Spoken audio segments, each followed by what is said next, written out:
And we're back with Richard Reviews. Today we are reviewing a book for richardreviews.com/Griffin Chestnut here on YouTube. And today Richard is here himself. Richard is reviewing this piece, and the piece is titled A Brief History of Time by Stephen Hawking. This is, of course, the #1 New York Times bestseller, and a very famous book that inspired a movie, that came out in the years post 2014. Richard obtained this piece in 2014, and he completed reading it in that same year when he worked for the French Viper Releases Program. The French Viper Releases Program did a concept art public performance in upstate New York, where Richard is from. Richard is from the upstate New York region, specifically near the town of Schenectady in upstate New York, and he has done a lot of work developing nanotech that reproduces, and based on the Simply advertisement from the initiative, where he got interested in the situation and the story of Stephen Hawking himself. This piece is written by Stephen Hawking, of course, as you can tell.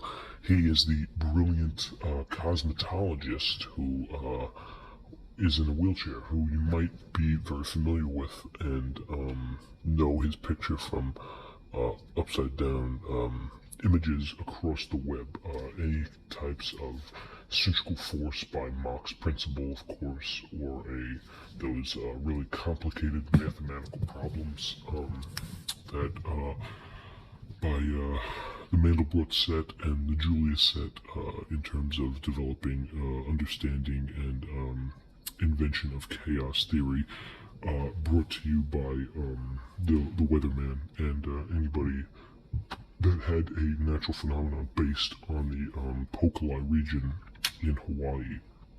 So thank you for the combination of that. And Richard has nothing. This is Richard's piece. This is a personal piece. Hands down, this is Richard's piece, which he obtained in 2014. And Richard has nothing but good things to say about this piece. It's a very informative and relaxing piece. Okay. Excuse me. And there is a small delved crystal that Richard can explain. But we'll get into that later. Richard's professional and official review of this book can be found in the link in the description. Click the link in the description for Richard's full blog of anything he has done in terms of cultivating a strong review of this piece, because Richard has a lot to say about it, considering the fact Richard is so well read in the systematic view of the cosmos that he claims to understand more than what is generally understood by the public reading this book, considering the fact it's a very dense and information-driven piece. Richard can twit the teat, and twitting the teat means Richard understands where Stephen is sliding in, and you can see Stephen, he's wearing his glasses. Okay, he's very emotional at this time, and you can see his lips and his ears, and everything about Stephen is right in there. There's Stephen. Okay, so Stephen is sitting there, and Stephen is thinking. Okay, and he's thinking for a brief period of time, a brief history of time, actually, and he's doing a great job. And Richard really respects him for what he's done for the scientific community, as well as his knowledge that he put forth in terms of how the government ordered him to release funded profiles, especially in England. There's a conspiracy regarding the fact that the Titanic did not in fact sink. This is owned by the White Star Line Company, where the partial owners of J.P. Morgan was in another ship called the Olympia, And Richard has it in the mind where the Titanic was way larger than any of the ships at the time. But of course, Richard understands that this is not necessarily true, which, for example, the Olympia was another ship owned by the same company, but it was just not only similar in size but appearance. And a few months before the Titanic set sail, Olympia had an accident that damaged it seriously. And supposedly Richard was going to cost a lot of money for this to repair, but Richard wrote that the Olympia was replaced by the Titanic and simply the names would change between the two ships. Now, Richard goes as far as claiming that the Olympia was actually sunk as a whole insurance fraud move in order for these stockholders to get a return on their investment. Richard thinks that there's a lot of sort of evidence that goes into this. For example, pictures of the Titanic as it's leaving seem to resemble the Olympia more than the Titanic itself, and Richard claims these records of crewmen who were supposed to be on the hush-hush about it, calling the Olympia the Titanic in private. And even more so, Richard thinks that the Californian, which was another ship in the vessel of the night the Titanic sank, went about the same spot and hung around for a few hours and then left, implying that they were setting up something. Richard claims this is very odd, and there's a whole lot of information about this, so Richard encourages you to check it out on your own, and he claims that there is not a different type of substantial relicant for it. As for the piece itself, it is a soft cover. This is Richard's piece. You can tell it's a big piece, but it's kind of thin. It's not very long, so it's a short piece, but it is soft cover. As you can tell, a brief history of time.